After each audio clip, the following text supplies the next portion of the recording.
everybody, and welcome back to my channel. In today's video, we are going to be unboxing my Beautylish Lucky Box for 2020. If that's something that interests you, then make sure you keep on watching, and also don't forget to subscribe to my channel so you don't miss any of my upcoming videos. Ladies and gentlemen, I did purchase a Beautylish Lucky Bag this year after telling myself multiple times that I would not do it. But the reason that I decided to go ahead and bite the bullet this year is because Beautylish was offering 3 different options.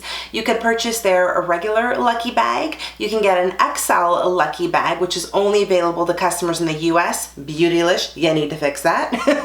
And there was also a third option that was a Jeffree Star Lucky Bag, and that is the direction I decided to go in this year, simply because I always seem to miss out on the Jeffree Star mystery boxes that he ends up selling every so often, and I thought in lieu of actually purchasing one of those mystery boxes, I'm just gonna go ahead and get a Lucky Bag and see how lucky I get. If I look at my calculations on my phone here, the Lucky Bag did set me back 100 Canadian dollars. On top of that, I had to pay $19.80 Canadian for shipping, as well as an additional $13 for customs, duties, and taxes, because Canadian consumers get ripped off constantly. And so my total for my Lucky Bag came to $132.80, which is a pretty penny to be spending on something that you have no idea of what you're gonna get. Nevertheless, my Lucky Bag arrived a few days ago, and I am finally sitting down to film my unboxing for you. It is not a first impressions for me because I was so curious as to what was inside. I already tore through it. I've been using some of these products, so I can also give you an idea of whether or not they're worth spending your money on. As soon as you open up your box, you do get one of these beautiful little tags here that outlines on the back what the Lucky Bag actually is. And this year the artwork was a beautiful crane, which I think is very, very fitting. Once you get past all of the wrapping paper and tissue paper, you get to the meat of your package. And the first item that caught my attention was this right here. This is a liquid frost from Jeffree Star Cosmetics. I ended up getting mine in the shade Goddess. And first and foremost, the packaging of this is so pretty. It is holographic on the outside. I think it's very fitting for a highlighter. Once I tear into the box, this is what the liquid frost looks like. I have never purchased one of these before. I have kind of been curious to try one out, but I don't really want to spend my money on it. Yet here I am spending my money on it, unknowingly, mind you.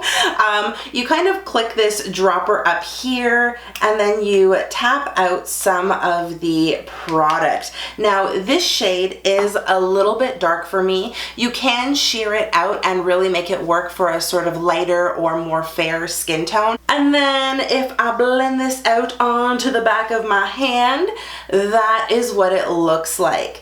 It does have a beautiful shimmer. It's also incredibly glittery, so if glitter is not your thing, you are not gonna like this liquid frost. What I did notice about this is that once it dries down, it does not budge. The color itself stays put, yet it easily washes off with soap and water, which is always great news. The glitter, however, does tend to fall away and can cause a little bit of mess, so I wouldn't wear any clothing that you are afraid to damage if you're going to be putting this on your body. Otherwise, I think it is a very pretty color. I'm still not sure if it's one that I'm going to utilize very much, but I'm happy that I've been able to try it out. The next product that caught my attention was the Skin Frost. I got mine in the shade Siberian Gold, and this is what it looks like, folks. It is gigantic. I mean, look at the size of my head versus the size of this compact. I mean, the compact is almost bigger than my actual hand. And if you crack it open, that is what Siberian Gold looks like. It is a very pretty highlighter, as the name suggests. yes, it does have a gold color to it. I would say it's a nice color for a variety of different skin tones. I don't know if this is a highlighter that I am gonna wear religiously, simply because it's a little too glittery for my liking, and I find it accentuates my texture. I did decide to put it on my face today. I don't know if you can see it on the tops of my cheeks here. It does have a gorgeous glow, but again, it's very, very glittery. And the formula is also very, very unique. When you touch it, it feels like a cream, even though you know it's a powder. And then the minute you apply it, it goes on like a powder and dries down like a powder. So it's very, very unique. I'd say the formula is reminiscent of the ColourPop Super Shock shadows. That's the closest thing I can compare it to that most people have been able to try. I am definitely happy to have this in my collection, and while I'm probably not going to wear it as a highlighter, I am certainly going to get some use out of it in terms of eyeshadow. I'm going to slap this on my eyes and I'm going to make it work for me. Next up is a gloss. I did get a gloss in the shade Diet Freeze. This is what it looks like. It is a very milky blue gloss, which can be sheared out. It also smells like vanilla for anyone who is wondering, but the minute I put this on my lips, I did it on bare lips first, and then I did it on top of another sort of light pinky lipstick color, and I wasn't exactly thrilled with this shade. It's not super pigmented, so you can certainly shear it out and make it work for you, but on its own, I don't know. I think I would continue to wear this over another lipstick just so I can mix a couple of shades together. But otherwise it looks a little too milky blue on me, and that's not cute, at least for me. The lip products do continue with this special edition Beautylish lipstick trio. So I have 3 Jeffree Star liquid lipsticks in here. The first is this purple color here, which I believe I had in my collection at one point and ended up throwing away because I just never wore the color. This is in the shade Sagittarius, which is a cool toned purple color.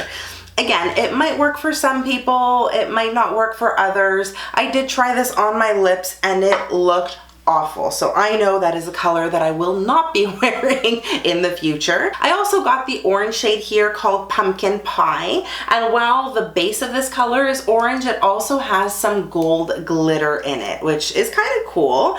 I think I want to try using this as eyeliner or maybe an eyeshadow base and then throw some other shadow on top. As a lipstick color, I also tried this one on, and I also had this in my collection previously. It made me look sick. Is the best way I can describe how it looked on my lips. It just wasn't right. And then the last color is probably the most wearable color for me, but I do need a darker lip pencil underneath, and this is in the shade Chrysanthemum, and this is a very, very pale pink color.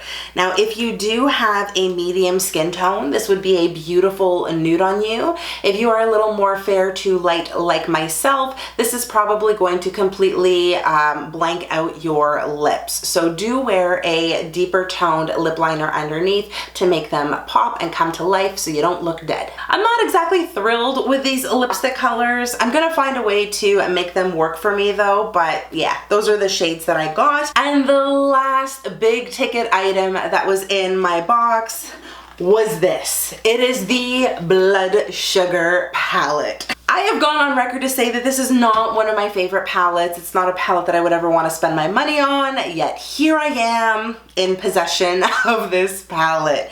I'm not saying the formulation is bad, it's just a color scheme that doesn't really call my name. It's just a little too red for me. All of these tones down here have some variation of red, if not being completely red itself. You do have a couple of neutral browns, a nice gold metallic color up here, which you can really make work for you. There are some pink shades here that don't appear to be super, super bright, so if you want to do something a little more neutral, you can still work with those shades. I have played with this palette now for a couple of days, so since I got it, I just started smacking it on my eyes to see what I can do with it. And I have found the formula to be a little bit different than other Jeffree Star formulas. The Blue Blood palette for me has a very easy formulation. You tap your brush in, you get the pigment, you slap it on your eye, and you're good to go. With this one here, I find you really have to build up the reds. I am wearing this shade right here called Fresh Meat. That is what I have in my crease and kind of blown out. I went ahead and added this metallic color here called Candy Floss that I put all over my lid, and I threw a glitter on top of it because it didn't really feel like a metallic color. It had more of a satin finish, and I'm just not about those satin finishes right now. Generally speaking, the mattes in this palette have no kick up in the pan and no fallout on your face. The only colors that did give me a couple of issues was this white color over here and this brown fudge color over here. And by issues, I mean there was kick up in the pan and there was fallout on my cheeks. Aside from that, I'd say the mattes performed pretty decent. The only metallic color in here that I like is this metallic gold here. Go figure, I love gold metallics. It is an impressive color, but the rest of this palette just doesn't really appeal to me. I have it in my collection now. I'm gonna make it work, but obviously this isn't something that I would spend my money on, but I do know a lot of people would be very happy to have gotten this in a lucky bag. In terms of overall value, we are looking at 178 US dollars or 243 Canadian dollars. Basically, the value of this box was way over the purchase price that I ended up paying, and I'd say it is good value if you're going to be using all of these products. I have been watching some unboxings of the regular Beautylish Lucky Bags, and the response has been a little underwhelming this year. I think people who purchased the XL bags ended up getting a Viseart Grand Pro palette, which is so cool because that palette is worth a hefty penny. That's probably the only standout item that I have seen in the Lucky Bags. I think there were some Wayne Goss brushes that were distributed, some Sonia G brushes, which is also kind of cool. Personally, I think I would have been disappointed if I had gotten one of those Beautylish Lucky Bags. I'm definitely happy I went the Jeffree Star route. If you ask me, will I purchase this again next year? I'm going to be completely honest with you and say I don't know. I think it'll depend on where my mood is at the day these boxes are released. Do let me know in the comment section if you got a Beautylish Lucky Bag this year. Did you go the Beautylish route or did you go the Jeffree Star route? And are you happy with what you got? If you didn't purchase one of these Lucky Bags, would you in the future? And by watching some of these unboxings, are you impressed with what people are getting? And that's gonna do it for this video. I really hope you guys enjoyed it. If you did, you know the drill. Give it a big thumbs up and don't forget to subscribe to my channel so you don't miss any of my upcoming videos. If you want to keep up with me outside of YouTube, you can always do that by following me on all of my social media, which I'm going to link for you in the description box below. Thank you again so much for watching. I hope you are all having an amazing day no matter where you are in the world. Stay beautiful, and I'll see you guys in my next video. Bye!